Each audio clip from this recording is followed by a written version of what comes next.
الحمد لله نحمده ونستعينه ونستغفره ونؤمن به ونتوكل عليه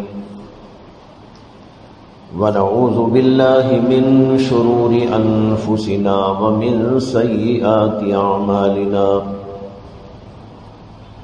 من يهده الله فلا مضل له ومن يضلله فلا هادي له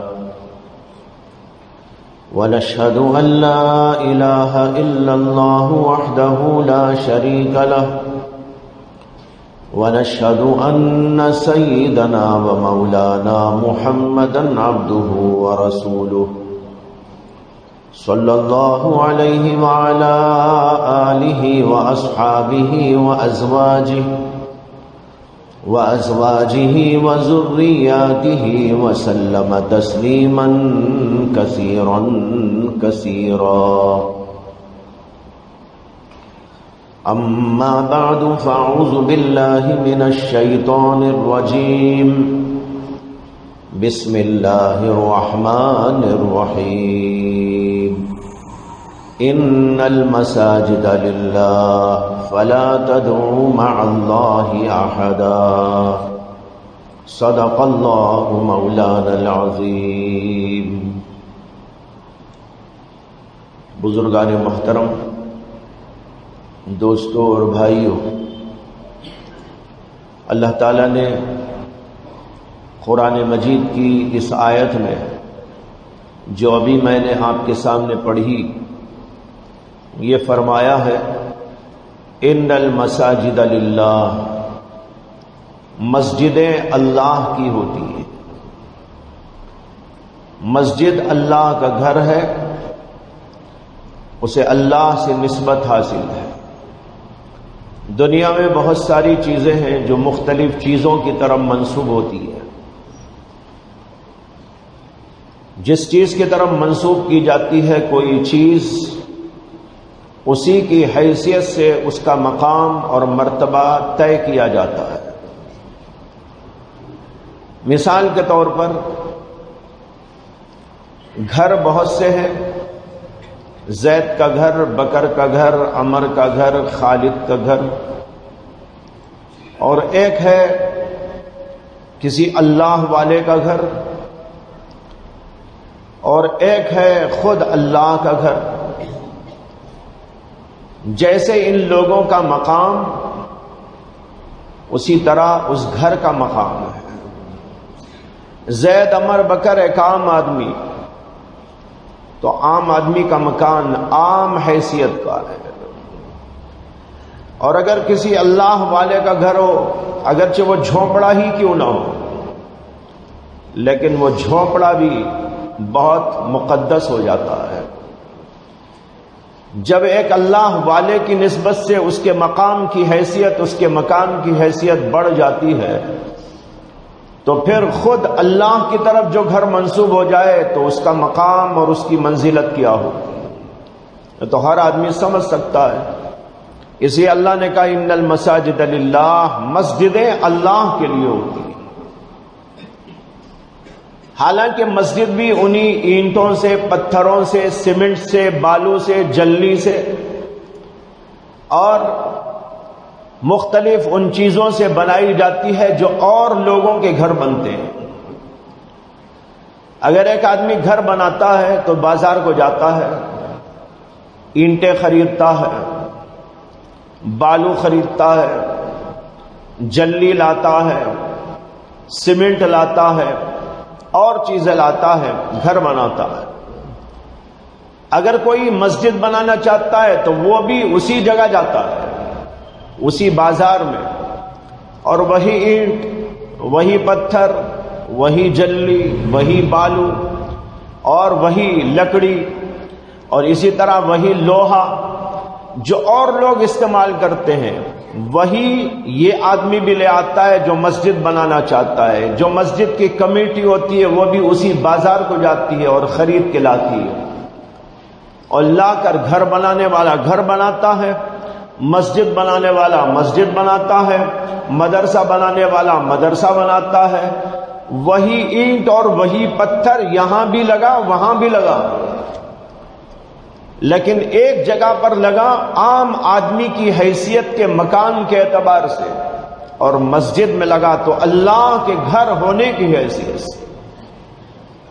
بس یہاں اس نسبت کی وجہ سے اس کا مقام الگ ہو گیا، اس کا مقام الگ ہو گیا، حالانکہ وہی اینٹ تھی، وہی پتھر، وہی بالو، یہاں لگنے کے بعد اس کا مقام بڑھ گیا، مرتبہ بڑھ گیا۔ جب آدمی نے گھر بنا لیا تو اس گھر کے اندر وہ سو سکتا ہے، بیت الخلا بنا کر وہاں بیت الخلا کو بھی جا سکتا ہے، اور اگر کوئی بچہ ہو گھر میں پیشاب بھی کر ڈالتا ہے، پیخانہ بھی کر ڈالتا ہے، وہیں پر کھاتا ہے، وہیں پر پیتا ہے، وہیں پر سوتا ہے، وہیں بیوی سے ملتا ہے، سب ہوتا ہے۔ لیکن اسی اینٹ اور پتھر سے جب اللہ کا مکان بنا دیا گیا تب اس اینٹ کا بھی احترام، اس جلی اور بالو کا بھی احترام، وہاں کی ہر چیز کا احترام۔ لہذا جب یہ گھر بن گیا اللہ کے نام سے تو اب یہاں وہ سب کام نہیں ہو سکتے جو آپ گھر میں فریلی کر لیتے ہیں۔ یہاں پر گندگی نہیں ڈال سکتے، کوئی بیہودہ حرکت نہیں کر سکتے، یہاں چیخ و پکار نہیں کر سکتے، یہاں کاروبار نہیں کر سکتے، یہاں بیوی سے ملاقات نہیں کر سکتے، یہاں پر کوئی بچہ آ کر کوئی گندگی نہیں ڈال سکتا۔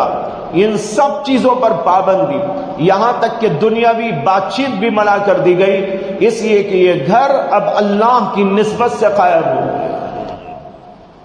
معلوم ہوا کہ نسبتوں کی وجہ سے چیزوں کی حیثیت بڑھتی بھی ہے اور گھٹتی بھی ہے۔ معمولی چیز کی نسبت ہو گئی تو وہ چیز معمولی ہو جائے گی، اور کسی بہت بڑی شخصیت کی طرف اس کی نسبت ہو گئی تو اسی طرح اس کا مقام اور مرتبہ بڑھ جاتا ہے۔ جب یہ اصول ہے تو اسی اصول سے سمجھ میں آتا ہے کہ مسجد اللہ کی طرف منسوب ہے، اور اللہ سے بڑھ کر کوئی ذات نہیں ہے، وہ سب سے مقدس، سب سے محترم، سب سے معظم، سب سے بڑا، اور اس سے بڑا کوئی نہیں۔ لہذا یہ مکان جو اللہ کی نسبت سے بن جاتا ہے تو اس کا مقام اور اس کی منزلت تمام گھروں سے بڑھ جاتی ہے۔ اسی لیے اس روئے زمین پر کوئی بھی مقام اللہ کے گھر سے بڑا نہیں، چاہے وہ جھوپڑی کی شکل میں بنا دو، چھپر کی شکل میں بنا دو، یا اعلیٰ سے اعلیٰ بنا دو، لیکن جب اللہ کی طرف اس کی نسبت ہو گئی اور وہ مسجد قرار پا گئی تو اس کا مقام اور مرتبہ بہت بلند ہو گیا۔ کعبۃ اللہ حضرت سیدنا ابراہیم خلیل اللہ علیہ السلام نے بنایا۔ اس میں ایک نسبت تو اللہ کی طرف ہے کہ وہ اللہ کا گھر ہے، دوسری نسبت اس بنانے والی شخصیت کی طرف ہے، جنہوں نے اس کو بنایا وہ حضرت سیدنا ابراہیم خلیل اللہ علیہ السلام اور حضرت سیدنا اسماعیل ذبیح اللہ علیہ السلام۔ ان دو مقدس شخصیتوں نے اس مقام کو بنایا، مکان کو بنایا جس کو کعبۃ اللہ کہا جاتا ہے، تو اس میں نسبتیں اور زیادہ بڑھ گئی۔ ایک نسبت تو اللہ کی طرف ہے کہ وہ اللہ کا گھر، اور دوسری نسبت اس کے بنانے والے کے اعتبار سے ہے کہ بنانے والے بڑے ہی عظیم، لہذا اس کا مقام دنیا میں تمام مکانوں سے بڑھ گیا۔ اتنا بڑھ گیا کہ حدیث میں آتا ہے کہ نبی اکرم صلی اللہ علیہ وسلم نے فرمایا کہ کعبۃ اللہ کے اندر ایک رکعت نماز پڑھنے کا ثواب 1,00,000 رکعتوں کے برابر ہے۔ یہاں پڑھیں گے تو 1 رکعت کا ثواب، وہاں جا کر پڑھیں گے تو 1,00,000 رکعتوں کا ثواب۔ کتنا تفاوت ہو گیا۔ اور دوسری مسجد وہ ہے نبی اکرم صلی اللہ علیہ وسلم کی بنائی ہوئی مسجد، جس کو مسجد نبوی کہتے ہیں۔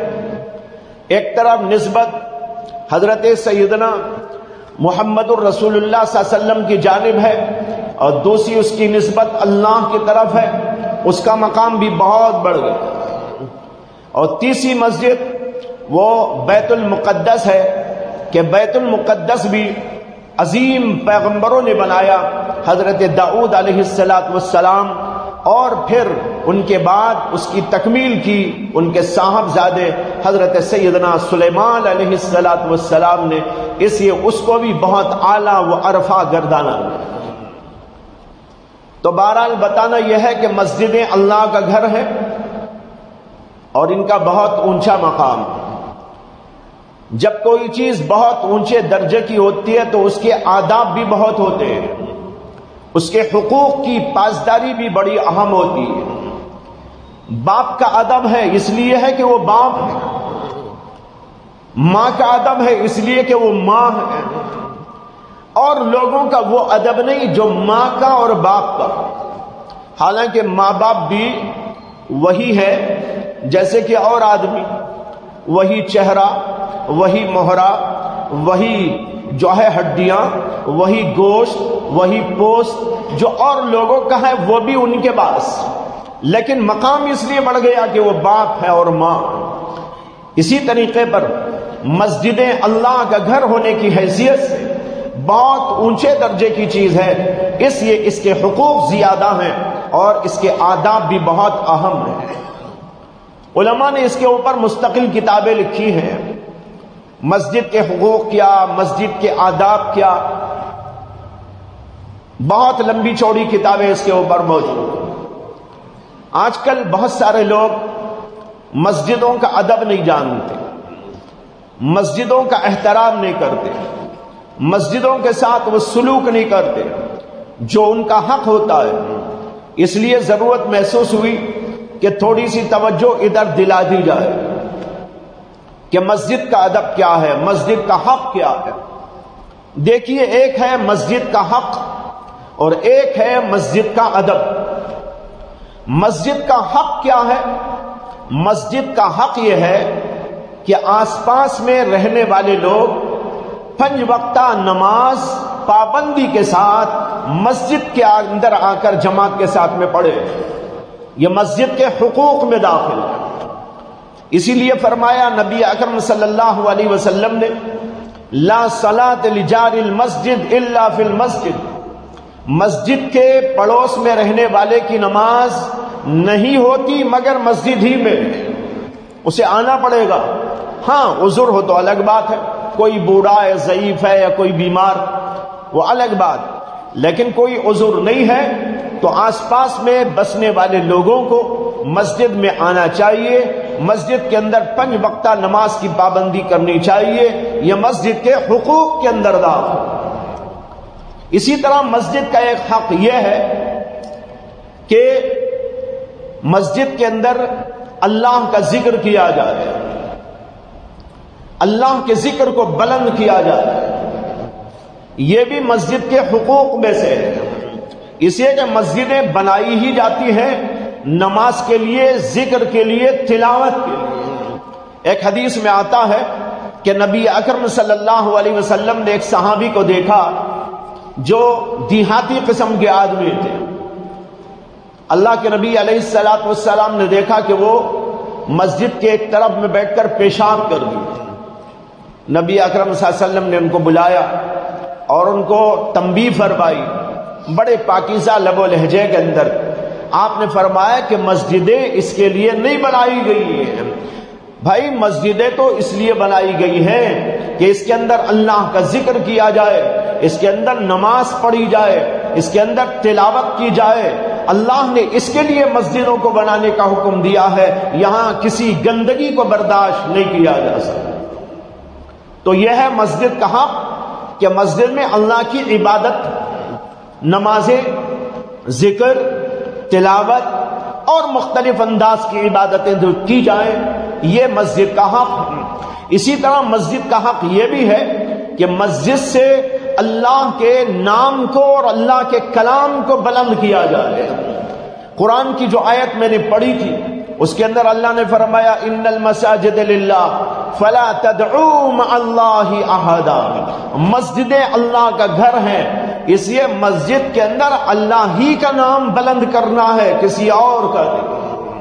یہاں اللہ کا نام بلند ہوگا، یہاں اذان دی جائے گی، اذان دینا بھی مسجد کا حق ہے، یہاں اقامت کہی جائے گی، یہ بھی مسجد کا حق ہے، یہاں نماز پڑھی جائے گی، یہ بھی مسجد کا حق ہے۔ اسی طرح اللہ کا نام بلند کیا جائے گا، یعنی اللہ کی پاکیزگی بیان کی جائے گی، اللہ کے احکام بیان کیے جائیں گے، اللہ تعالیٰ کے دین کی باتیں یہاں پر کی جائے گی، دعوت و تبلیغ کا سلسلہ یہاں پر جاری کیا جائے گا، یہاں پر تفسیر کلام اللہ کیا جائے، یہاں پر احادیث رسول کی تشریح کی جائے، اللہ کے دین کے احکامات کو یہاں سے باشگاف کیا جائے، یہ مسجد کے حقوق۔ دوسرے ہیں مسجد کے آداب۔ مسجد کے آداب بھی بہت ہیں۔ ایک ادب مسجد کا یہ ہے کہ مسجد کو پاک و صاف رکھو۔ حضرت سیدنا ابراہیم خلیل اللہ علیہ السلام اور اسماعیل ذبیح اللہ علیہ السلام جب کعبۃ اللہ کو بنایا تھا تو اللہ تعالیٰ نے ان دونوں پیغمبروں کو حکم دیا، اللہ نے کہا انطہرا بیتی للطائفین والعاکفین والرکع السجود۔ اللہ نے ان دونوں سے کہا کہ تم دونوں میرے اس گھر کو پاک و صاف رکھو، انطہرا بیتیا، میرے گھر کو یعنی کعبۃ اللہ کو۔ اور اسی حکم میں دنیا کی تمام مسجدیں آ گئی۔ اللہ کا جو بھی گھر ہے اس کے بارے میں کہا گیا کہ میرے گھر کو پاک و صاف رکھو، انطہرا بیتیا للطائفین، طواف کرنے والوں کے لیے، والعاکفین، اور اعتکاف کرنے والوں کے لیے، والرکع، اور رکوع کرنے والوں کے لیے، اور سجد، اور جو سجدہ کرنے والے ہیں ان کے لیے، ان سب کے لیے مسجد کو پاک رکھو، صاف رکھو، کوئی گندگی نہ ہو، دور دور تک اس کے اندر کوئی ایسی بدبو نہ ہو۔ یہاں پر تو پاکیزہ رکھنے کا حکم دیا گیا۔ معلوم ہوا کہ مسجد پاک و صاف رکھنا چاہیے، مسجد کے اندر ہی نہیں، مسجد کے باہر والے حصے کو بھی دور دور تک پاک و صاف رکھنا چاہیے تاکہ اس کی گندگی کا کوئی اثر مسجد کی طرف نہ آئے، کوئی بدبو مسجد کے اندر نہ آئے۔ اس لیے کہ اگر باہر کا حصہ بھی ہم نے گندا رکھ دیا تو مسجد کے اندر بدبو پیدا ہو جائے۔ اسی لیے اگر بیت الخلا بناتے ہیں مسجد کے باہر، اندر تو بنانا جائز نہیں ہے، مسجد کے اندر بیت الخلا نہیں بن سکتا۔ عام طور پر یہاں لوگوں کے غلط فہمی ہوتی ہے کہ مسجد کے بیت الخلا جب کہا جاتا ہے تو لوگ سمجھتے ہیں مسجد میں بیت الخلا ہے، مسجد میں نہیں ہے، مسجد کے باہر ہے۔ وہ تو مسجد تو یہ ہے جس میں آپ بیٹھے ہیں، جہاں نماز ہوتی ہے، اور جو اس کے باہر جہاں آپ جوتے چھوڑتے ہیں وہ جگہ مسجد نہیں ہے، مسجد کے ملحقات ہے، وہ مسجد کے آس پاس کا حصہ ہے، وہ مسجد نہیں ہے۔ اسی لیے جب اعتکاف کرنے والا اعتکاف کرے تو اس کو حکم یہ ہے کہ وہ مسجد کے اندر تو رہ سکتا ہے لیکن مسجد کے باہر والا حصہ جو مسجد میں شمار کیا جاتا ہے، جیسے کہ جوتے آپ چھوڑتے، یہ بازو والا جہاں پر حوض حصہ ہے، یہ ادھر کا بازو والا حصہ جہاں سے آتے جاتے ہیں، یہ مسجد کے اندر داخل نہیں ہے۔ اگر کوئی اعتکاف کرنے والا ادھر باہر نکل جائے گا بلا وجہ، اعتکاف ٹوٹ جائے گا۔ جوتوں کی جگہ باہر نکل جائے گا، اعتکاف ٹوٹ جائے گا۔ وضو کی جگہ بھی بغیر ضرورت نکل جائے گا، اس کا اعتکاف ٹوٹ جائے گا۔ تو بیت الخلا جو ہوتا ہے وہ مسجد میں نہیں ہوتا، مسجد کے بازو بنایا جاتا ہے۔ اور ایک طویل زمانہ ایسا گزرا کہ دور دور تک کہیں بھی بیت الخلاؤں کا نظام نہیں تھا۔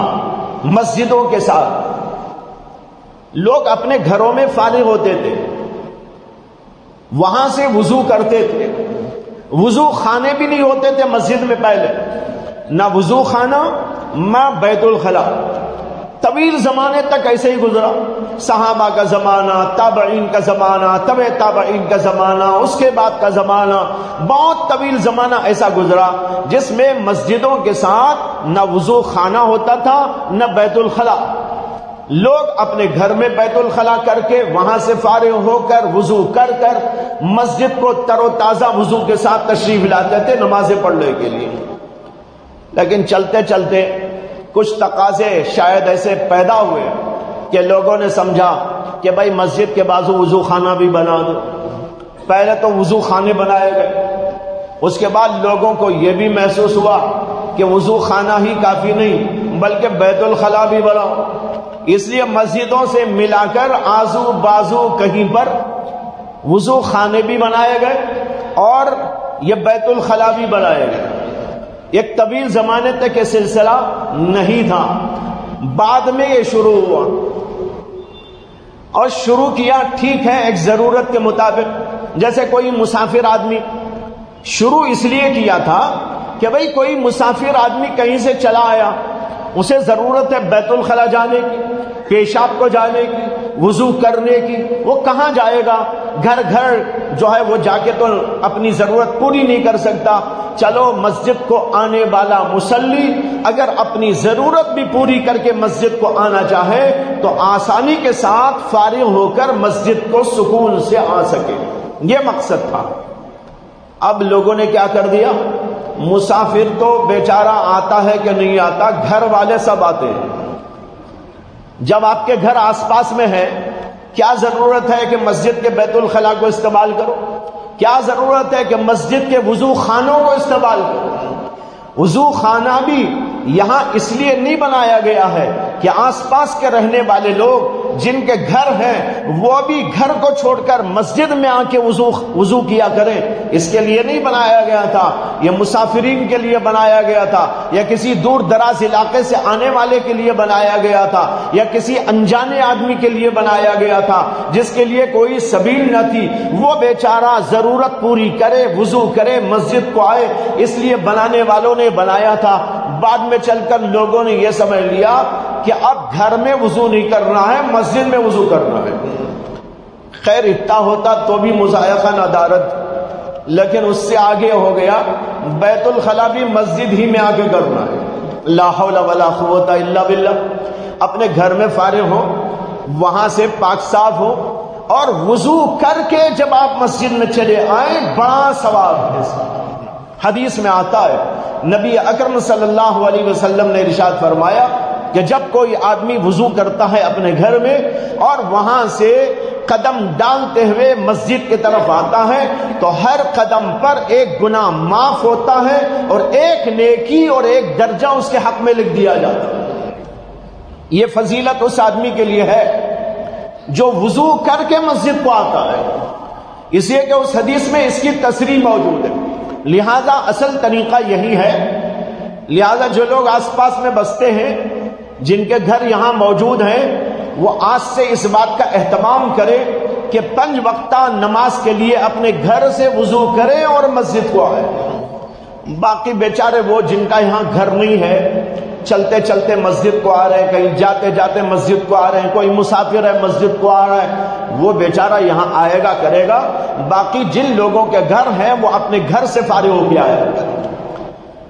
بہت سے لوگ یہاں تک بھی بات غنیمت تھی، کیا غنیمت تھی کہ گھر کو چھوڑ کر یہاں آ کے وضو کر لیا، گھر کو چھوڑ کر یہاں آ کر استنجا خانہ جا کر نماز کو آ گیا۔ لیکن افسوس تو یہ ہے کہ کئی ایسے لوگ ہیں جو مسجد میں نماز پڑھنے آتے ہی نہیں، صرف بیت الخلا کے لیے آتے ہیں۔ لا حول ولا قوت الا باللہ۔ ان کو نماز نہیں پڑھنا ہے، ان کو دکان کرنا ہے، وہ دکان میں بیٹھتے ہیں، جب ضرورت پڑتی ہے تو مسجد کے بیت الخلا کو آتے ہیں۔ کس قدر لعنتی کام ہے، بیہودہ کام ہے۔ اللہ سے ڈرنا چاہیے، خوف کرنا چاہیے۔ مسجد میں بیت الخلا اس لیے نہیں بنایا گیا تھا، مسجد میں بیت الخلا بازو اس لیے بنایا کوئی مسافر دور دراز والا آ جائے تو نماز پڑھنے میں اس کے لیے سہولت، دکان چلانے کی سہولیت کے لیے نہیں تھا۔ اور دنیا کے کام کے لیے سہولت پیدا کرنا مقصود نہیں تھا، لیکن لوگوں نے اب الٹا کر لیا۔ کئی ایسی مسجدیں ہمارے بنگلور کے اندر ہیں جہاں پر لوگ صرف بیت الخلاء کے لیے مسجد کو آتے ہیں، اس کے علاوہ نماز پڑھنے قطعاً نہیں آتے۔ بہت غلط بات، انتہائی تکلیف دہ بات ہے۔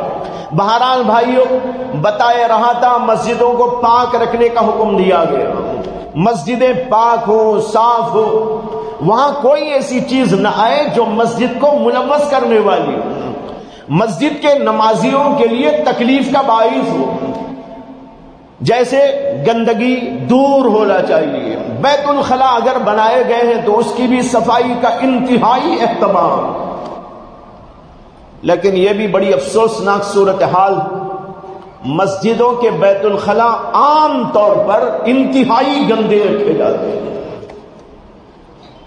اپنے گھروں کے تو پاک و صاف، لیکن مسجد کے اندر اتنے گندے، اللہ اکبر، کہ کوئی صحیح الدماغ آدمی وہاں جا ہی نہیں سکتا۔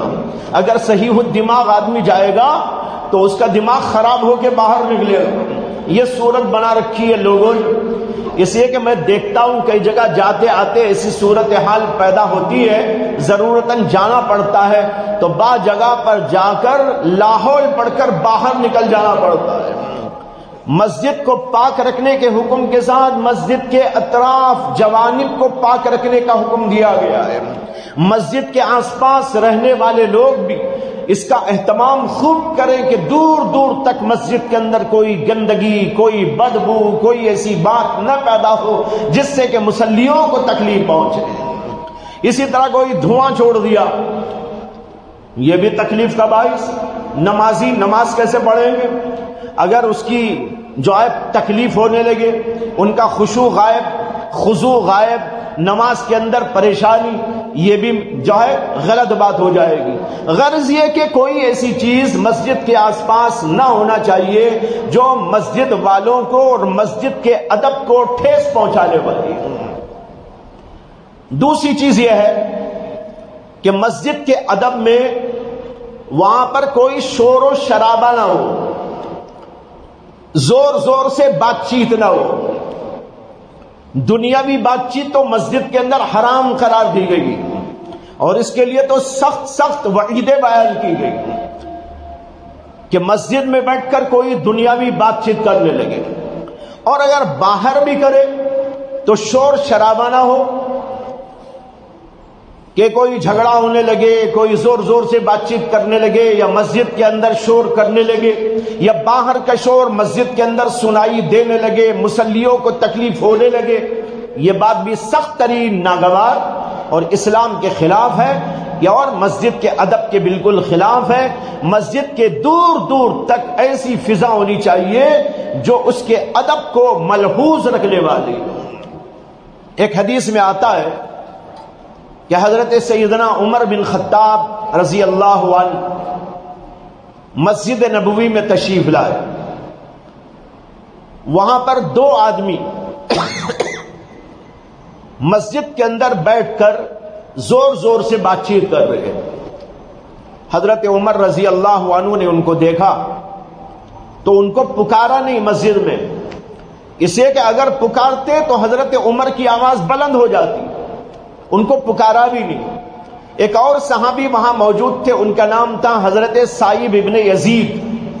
حضرت عمر نے ایک کنکری اٹھا کر ان کو ایسا مارا، اس لیے مارا تاکہ وہ مجھ کو دیکھے۔ چنانچہ ایک کنکری اٹھا کر ان کی طرف ایسا مارا تو حضرت سائب بن یزید نے پلٹ کر دیکھا تو امیر المومنین عمر بن خطاب رضی اللہ عنہ حاضر ہوئے۔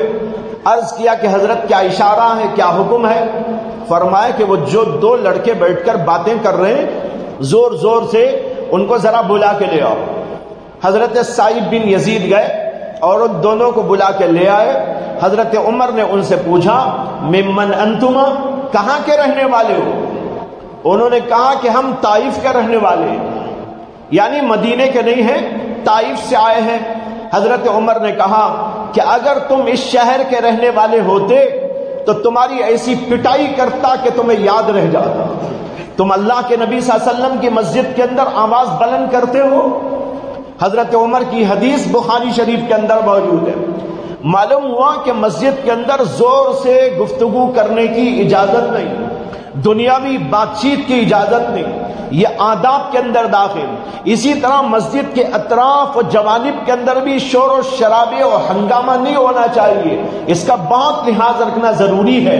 ابن ماجہ کی ایک حدیث میں آتا ہے کہ نبی اکرم صلی اللہ علیہ وسلم نے فرمایا کہ اپنی مسجدوں سے بچوں کو دور رکھو. بچوں سے مراد وہ بچے ہیں جو چھوٹے ہوتے ہیں، 2 سال کے، 3 سال کے، 4 سال کے، جن کو پیشاب پاخانے کی جو ہے کوئی حس نہیں ہوتی، کبھی پیشاب کر ڈالتے ہیں یا کوئی اور گندگی کر سکتے ہیں یا اور کچھ کر سکتے ہیں. حضرت نبی اکرم صلی اللہ علیہ وسلم نے فرمایا کہ اپنی مسجدوں سے بچوں کو دور رکھو اور مجنونوں کو دور رکھو. جو مجنون ہو جائے، پاگل ہو جائے، اسے بھی مسجد میں نہ آنا چاہیے، اس کو دور رکھنا چاہیے. اگر کسی کے پاس ایسا کوئی ہو تو اس کو اندر رکھ کے مسجد میں آنے نہ دے. اسے کو مسجد میں آئے گا تو شور کرے گا، ہنگامہ کرے گا، الٹی سیدھی حرکتیں کرے گا، کسی کو مار ڈالے گا، کسی سے کوئی اور بدسلوکی کرے گا. لہذا فرمایا کہ مجنونوں کو بھی دور رکھو، اور فرمایا اپنے جھگڑوں کو مسجد سے دور رکھو، شور شرابہ دور رکھو. معلوم ہوا مسجد سے شور شرابہ بھی دور ہونا چاہیے، جھگڑوں کی کوئی بات مسجد کے اطراف و اکناف میں نہ ہونا چاہیے. یہ بھی مسجد کے اندر، مسجد کے آداب کے اندر داخل ہے. مسجد کے آداب تو بہت ہیں، ان میں سے 2-3 میں نے عرض کیے. ایک تو یہ بتایا مسجد کو پاک و صاف رکھنا، ہر اعتبار سے پاک و صاف، اور نہ صرف مسجد کے اندر والا حصہ بلکہ جیسے کہ عرض کیا گیا باہر کا، اطراف کا، جوانب کا، حتیٰ کہ وہ بیت الخلا جو مسجد سے منسلک ہوتے ہیں وہ بھی اس قدر پاکیزہ رکھے جائیں اور وہاں کوئی بدبو و گندگی ایسی نہ ہو کہ اس کا اثر مسجد پہ پڑ سکے. اسی طرح جو اطراف جوانب میں رہتے ہیں لوگ، وہ کوئی کچرا لا کر مسجد کے پاس نہ ڈالیں، اگرچہ وہ باہر ڈالتے ہیں لیکن مسجد کے اطراف میں ڈالنا یہ بھی مسجد کے آداب کے بالکل خلاف. دوسری بات میں نے عرض کی، مسجد کے اندر دنیاوی بات چیت سے منع کر دیا گیا، یہ بھی ناجائز ہے اور سخت ممنوع قرار دیا گیا، اور اس سے تو حبط اعمال کی وعید سنائی گئی. اور تیسری بات میں نے یہ عرض کی، مسجد کے اندر جو ہے شور شرابہ نہیں ہو سکتا، نہ مسجد کے بالکل باہر شور شرابہ ہو سکتا ہے. اگر مسجد میں، مسجد کے پاس میں گفتگو کرنا ہو، مسجد کو سامنے رکھ کر، مسجد کے آداب کو سامنے رکھ کر گفتگو کرنا ہوگا، کوئی گالی گلوچ نہ ہو. بعض وقت اطراف جوانب کے لوگ اپنی دکانیں چلاتے ہیں، وہاں کوئی شور و شرابہ ہنگامہ ہو جاتا ہے، کوئی گالی گلوچ کرنے لگتا ہے. یہ سب چیزیں مسجد کے آداب کے بالکل خلاف ہوتی ہیں. اسی طرح مسجد کا ایک بہت بڑا ادب یہ بھی ہے کہ مسجد کے اندر آتے ہوئے یہاں پر اپنے آپ کو بھی پاک و صاف بنا کے آئے. جب مسجد ہی کو پاک و صاف رکھنا ہے تو بھائی اپنے آپ کو پاک نہ رکھیں کیسا ہو سکتا ہے؟ اسی لیے حکم دیا گیا نہانے کا، دھونے کا، وضو کرنے کا، مسواک کرنے کا، اور عطر لگا کے آنے کا، خوشبودار بن کے آنے کا. ایسا نہ ہو کہ ہمارے منہ سے بدبو آ رہی ہے. بعض لوگ سگریٹ پیتے ہیں اور باہر پھینک کر اندر گھس جاتے ہیں.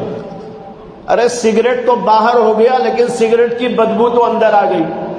سگریٹ آپ نے باہر پھینکا، بیڑی آپ نے باہر پھینک دی، لیکن آپ کے منہ کے اندر کی جو غلاظت اور بدبو ہے وہ تو مسجد کے اندر آ گئی، اور یہاں آئی تو مسجد کے ادب کے خلاف ہوا، مسجد کے مصلیوں کے بھی خلاف ہوا، یہاں تک کہ اللہ کے فرشتوں کے بھی خلاف ہوا.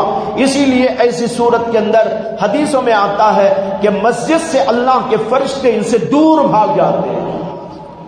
بیڑی اور سگریٹ کا ذکر تو حدیث میں نہیں ہے، اسے کہ اس زمانے میں بیڑی اور سگریٹ تو نہیں تھا، لیکن ایک اور بات حدیث میں آئی ہے کہ نبی اکرم صلی اللہ علیہ وسلم نے فرمایا کہ جو کچی پیاز یا کچا لہسن کھائے وہ بغیر منہ کو صاف کرے ہماری مسجدوں کے قریب نہ آئے.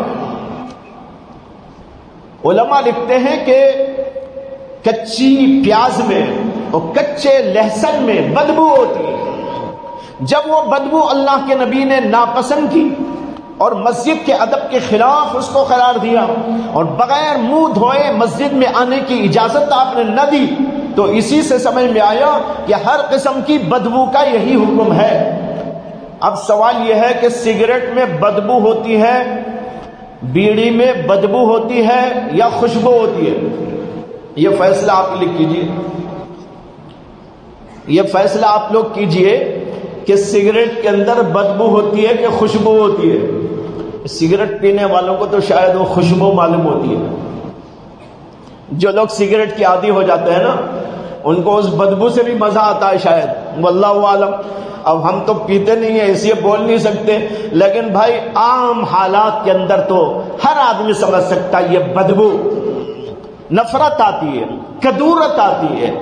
پیاز کھانا حلال ہے، لہسن کھانا حلال ہے، یہ حرام چیز نہیں ہے. پہلے کچا پیاز، آپ کچی پیاز کھائیں، کچا لہسن کھائیں، یہ بالکل حلال ہے، لیکن اس کی بدبو لے کر مسجد کو آنا حرام قرار دیا گیا. اب آپ یہ سوچیں کہ سگریٹ پینا تو ویسے بھی مکروہ ہے، بیڑی پینا ویسے بھی غلط ہے، اس غلط چیز کی اس بدبو کو لے کر مسجد میں آنا کیسے جائز ہو سکتا ہے؟ اسی طرح بعض لوگ کبھی ساکس پہنے ہوئے ہوتے ہیں دن بھر اور پھر اسی ساکس کے ساتھ مسجد میں آتے ہیں تو پوری مسجد بدبودار ہو جاتی ہے. ایسا بھی دیکھا گیا. اسے کہ ساکس پہنے ہوئے اپنے شوز میں رکھ کر دن بھر گزارتے ہیں، اس کے اندر پسینہ جاتے جاتے بدبو اٹھتی ہے، اسی بدبو کے ساتھ مسجد میں آ جاتے ہیں، یہ بھی غلط ہے. ایسی صورت کے اندر ہم سب کو یہ اہتمام کرنا چاہیے کہ ہر اعتبار سے مسجد کو پاک رکھیں، صاف رکھیں، خود کو پاک صاف بنا کر آئے، ادب کا لحاظ رکھیں، کوئی بے ادبی گستاخی نہ ہونے پائے. وآخر دعوانا الحمدللہ رب العالمین.